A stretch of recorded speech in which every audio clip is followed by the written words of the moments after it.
Este video llega gracias a... Solo en septiembre, lleva tu préstamo a rebajatucuentas.com y tendrás mejores cuotas de las que estás pagando ahora. Llegó el momento del verdadero cambio. Gracias a Samsung. Y está ya en nuestros estudios el señor Fernando Tincopa, politólogo del Centro Wiñaj, a quien le agradecemos, por supuesto, por su presencia aquí en RPP, haber aceptado nuestra invitación. Fernando, ¿cómo está? Buenos días. ¿Qué tal, Carlos? Y Carlos también a distancia. Felicitaciones y feliz día del periodista. Muchas gracias por su saludo. Bueno, Fernando, quisiera empezar con este polémico viaje de los congresistas a Rusia y sobre todo que esto ha tenido repercusión, obviamente, porque afecta también aún más, ¿no?, la imagen de la mesa directiva y del presidente del Congreso. ¿Era realmente necesario un viaje de esta naturaleza? ¿Cómo podemos calificar la circunstancia del viaje, tomando en cuenta que Rusia es un país que atenta contra los derechos humanos, desarrolla una cruenta guerra contra Ucrania y además tomando en cuenta la posición que ha expresado el gobierno respecto a ese conflicto bélico? Bueno, tienes mucha razón en enfatizar ese punto porque de hecho la Cancillería ya ha señalado que esto contradice la postura del Estado a nivel internacional sobre Rusia porque da un doble mensaje, ¿no? La cercanía y el viaje es una validación al gobierno frente a las críticas que el Ejecutivo hacía en términos internacionales frente a la postura que tenía con respecto a la guerra con Ucrania, que era una postura crítica hacia Rusia. Y el segundo punto a enfatizar es el que también señalas. Todas las veces que tenemos casos en los que se evidencian viajes al extranjero de parte de los congresistas, la pregunta ciudadana es si valen o no la pena o para qué sirven. Yo no he visto ninguna especie de rendición de cuenta posteriori del viaje que haga un costo-beneficio evaluando los beneficios de ese tipo de viajes, porque este no ha sido el único caso. Recuerdan el viaje a la India de varias de las excongresistas. Hace poco Edgar Dello también solicitó viáticos para un viaje a Londres. Es decir, los congresistas tienen un nivel de discrecionalidad bastante alto para decidir prácticamente viajar al extranjero con una, digamos, soltura bastante grande, dejando en cargo sus funciones. Sobre ese tema, la justificación, nosotros conversamos con Eduardo Salguana y Jaime Quito, dos de los viajeros, y ambos coincidieron en que ellos iban a ganar experiencia. Sí. ¿Qué le parece esa justificación? Insólita, como mínimo, porque... Bueno, al margen de que tenemos uno de los congresos con la menor tasa de experiencia política o en cargos de gestión pública para los que han sido electos como congresistas, resulta un poco difícil creer que en un viaje de una semana un congresista pueda experimentar o tener la suficiente adquisición de experiencia y suficiente como para mejorar significativamente en su puesto en el cargo a posterior. Y lo otro es que al Congreso probablemente los que vayan a ganar experiencia sean los asesores incluso los miembros de las comisiones que por primera vez ejercen algún tipo de cargo en el Parlamento. Pero los congresistas se supone que están ahí como para trabajar 24/7 y difícilmente un congresista podría dedicarse a su trabajo si es que continuamente está priorizando más la labor en el exterior. Ahora, Fernando, los congresistas saben, imaginamos que sí, que esto les va a generar críticas, desprestigio, cuestionamiento, pero aún así lo hacen. ¿A qué se debe esto? ¿Cómo lo podemos explicar? ¿Ya es una falta de vergüenza, falta de conciencia? ¿Cómo podríamos evaluar estas decisiones y este comportamiento de nuestros parlamentarios?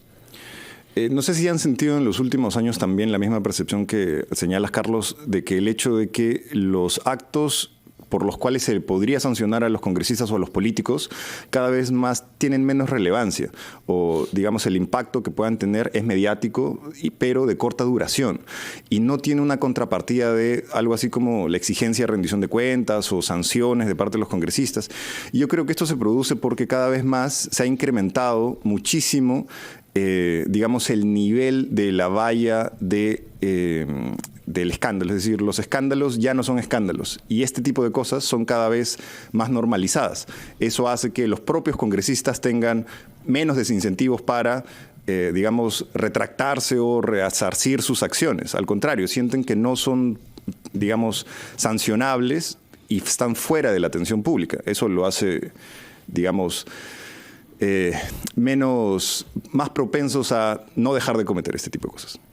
Y Fernando, ¿cómo queda la imagen del presidente del Congreso, quien inicialmente dijo que, ese viaje era cuestión de ellos? Ellos tomaron la decisión, o sea, pueden hacer lo que deseen.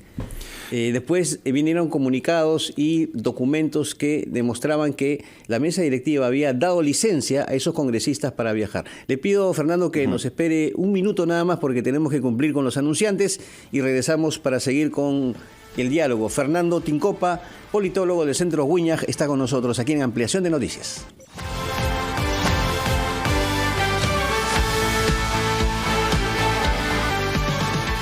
Continuamos en Ampliación de Noticias. Son las 8:18 de la mañana. Hoy, 1 de octubre, estamos Carlos González de Trujillo y Carlos Villarreal aquí en Lima, conversando con Fernando Tincopa, politólogo del Centro Wiñaj, respecto a la coyuntura política en esta última semana. Y le había preguntado a Fernando sobre cómo queda la situación de la mesa directiva del presidente del Congreso, porque hay una contradicción entre lo que manifestó a él, en el sentido de que se trata de un viaje que depende únicamente de los parlamentarios, pero los parlamentarios que viajaron, algunos de ellos han mostrado justamente la resolución en la cual se les concede la licencia, y eso obviamente implica no decirles ya pueden viajar. Sí, tal cual. Ahí lo más evidente es la contradicción abierta del presidente al respecto, ¿no? Yo creo que lo que hace esto es aumentar los cuestionamientos al cargo, pero no necesariamente debilitar la permanencia en el cargo. La permanencia en el cargo, a pesar de todas las críticas, depende en principio de que se mantenga la coalición política que lo llevó a ejercer ese puesto. Y en segundo lugar, me parece que lo que podría hacer sería sostener el tema en agenda, porque quizás no sea el único caso que vayamos a ver relacionado a las denuncias de Soto. Soto es una fuente inagotable, por decirlo de alguna manera, de denuncias que pueden ser nuevos destapes a futuro. Recordemos que él tenía más de 60 procesos que luego fueron archivados, pero 60 procesos abiertos, de los cuales 5 denuncias, las más importantes, todavía seguían en pie. Y ahora hay nuevas denuncias que se suman, a su legajo, como las del decano de la UNSAC, que denuncia, no solo plagios, sino también incumplimientos respecto a los requisitos para obtener el cargo de magíster. Y ese tipo de cosas desprestigian aún más el cargo, pero creo yo que no llegan a, posibilitar su salida todavía. Ahora, ya que hablamos del señor Alejandro Soto, Fernando, la Comisión de Ética Parlamentaria va a dar cuenta mañana de 3 informes de calificación correspondientes a las denuncias contra el señor Alejandro Soto, presidente del Congreso. ¿Qué crees que puede pasar? Sí, Diego Bazán también ya había anticipado que iban luego a incluir otras denuncias en la comisión. Lo que me parece es que si algo hay que evidenciar también de la Comisión de Ética es que ha tenido muy poca capacidad punitiva o sancionadora en los últimos procesos importantes hacia congresistas. De hecho, varios de los congresistas que tienen denuncias por mochasueldo todavía siguen en el tintero y a la espera de que se trate el tema en comisión. Y me parece que es poco esperable una sanción al respecto, o al menos que le den celeridad al proceso. Es probable que esto demore bastante tiempo y no veamos una consecuencia, en términos de sanción significativa para el presidente. ¿Usted cree, Fernando, que va a haber un blindaje a los congresistas o al presidente del Parlamento en ética? Yo diría que no es un blindaje explícito, sino va a haber una consideración excesivamente alta hacia los temas que traten las denuncias del presidente Soto, porque,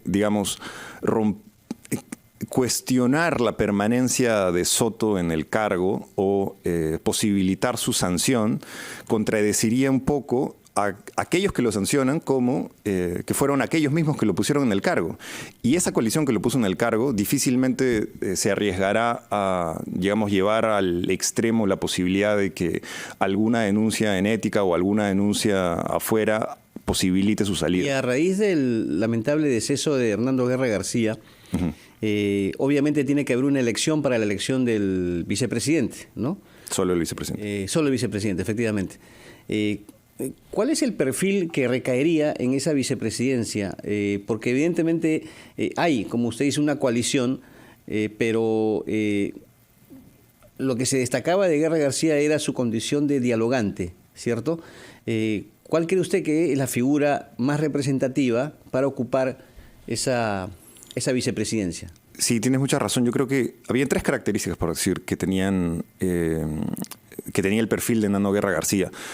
Era conciliador, tenía articulación política con otros partidos y servía no solo de vocero, sino también de gestor de posiciones, y tenía un gran alineamiento con las posturas del partido y con las de la lideresa. Cosa que no se podría decir necesariamente de su reemplazo a futuro, que sería Rospigliosi, pero cosas que sí podrían esperarse del reemplazo de la primera vicepresidencia. Y en ese sentido parece más probable, como lo conversábamos, que Patricia Juárez cumpla con un perfil muchísimo más cercano al de Nano Guerra García para reemplazarlo en la primera vicepresidencia. No solamente porque tiene alguna de las cualidades que hemos señalado, sino porque no es que existan muchos cuadros con ese perfil en el fujimorismo, y probablemente a ellos también se les dificulte un poco encontrar algunas otras opciones. Por eso Juárez resulta la opción natural para su reemplazo. ¿Esto implicaría que la partida de Guerra García, que ha sido una importante figura en el Parlamento, le va a restar potencia política, digamos, a Fuerza Popular en el Congreso? Yo creería que definitivamente la lamentable pérdida del congresista, en tanto una vida humana, es también una pérdida significativa para, digamos, la fuerza que tiene el partido hasta el momento, porque al margen de las críticas o no, Nano Guerra García era un perfil no solo con capacidad para articular, sino también para gestionar leyes. Y me parece que haber perdido eso en general le va a resultar negativo al partido, pero también le va a resultar, digamos, al menos no beneficioso el hecho de que un perfil como Rospigliosi entre a reemplazarlo, porque, querrámoslo o no, en los últimos meses Rospigliosi sí ha mostrado críticas abiertas incluso al partido o a las decisiones del fujimorismo, como las de alinearse para blindar a los congresistas muchos sueldos, o para elegir, por ejemplo, al defensor del pueblo, que fue una decisión que criticó por estar alineada a los intereses del serronismo, que él tanto ha criticado. Y eso me parece que es, digamos, una desventaja que van a tener que solucionar, porque el fujimorismo, mal que bien, se ha mantenido como una de las fuerzas políticas que ha mostrado mayor cohesión a la interna. Y eso podría estar ligeramente, digamos, contrapesado por el ingreso de Rospigliosi. Sí, pero Rospigliosi era un crítico extremo del fujimorismo, se alineó con el fujimorismo. Ahora, ¿qué probabilidades hay? Seguramente altas de que también se pueda alinear a la bancada fujimorista. Claro, fue muy crítico hace años, fue luego parte de la comisión técnica para la campaña de Keiko Fujimori, y ahí estuvo muy alineado. Creo que los últimos actos han hecho que surjan críticas en él, y me parece que si Rospigliosi ve digamos, en el fujimorismo una bancada distinta a lo que él podría, digamos, obtener de manera solitaria o en coalición a otras bancadas, probablemente él tenga incentivos a mediano o largo plazo de alinearse a otras fuerzas. Pero me parece que esto incluso para él le significaría un costo bastante alto. Lo que es más probable es que se alinee al fujimorismo en temas macro, como son, por ejemplo, posturas respecto al modelo económico, posturas respecto a el combate de ideas como más del tono izquierdista, como la Asamblea Constituyente o cosas por el estilo, y mantenga posturas diferenciadas, personales, críticas hacia algunas decisiones en la coalición del fujimorismo y de fuerzas como Perú Libre para decisiones a futuro, como por ejemplo la destitución de los miembros de la Junta Nacional de Justicia o sí, en efecto, la posible destitución y aceleración del proceso sumario contra ellos. Ahora, hay un tema que quería consultarle ya como última pregunta. Le pido una respuesta concreta, Fernando. ¿Cree usted que existe coherencia en el mensaje del gabinete? ¿Hay coordinación? Y me refiero básicamente al mensaje en el caso Tía María, porque tuvimos a un premier que decía que el proyecto no estaba en agenda y a un ministro de Energía que decía que sí iba al proyecto. Entonces, ¿cómo puede esto repercutir a nivel, por ejemplo, de la opinión pública y los propios agentes económicos? Yo creo que el gobierno sigue evidenciando muchísima improvisación al respecto, porque en efecto no han logrado articular un mensaje que sea coordinado y sostenido. Hace muchos meses el ministro de Economía ha estado impulsando la reactivación de grandes proyectos mineros. El Premier no lo ha tomado de manera explícita, sino hasta hace poco, pero digamos que más que contradicción, yo lo que veo es descoordinación. Y esa descoordinación hace que no se pueda articular un solo mensaje con acciones que complementen ese mensaje. Me parece que cada vez más el gobierno está desesperado por generar reactivación económica a través de impulsar proyectos mineros que son parte importante de la inversión pendiente, pero que a la vez también representa lo único que el gobierno está en capacidad de hacer, debido a que no tiene capacidad para impulsar, digamos, el crecimiento económico en otras áreas o reactivar la economía con otras acciones. Cada vez más va a estar centrado en reactivar los proyectos mineros como una fuente directa y a corto plazo de beneficio económico. Pero eso.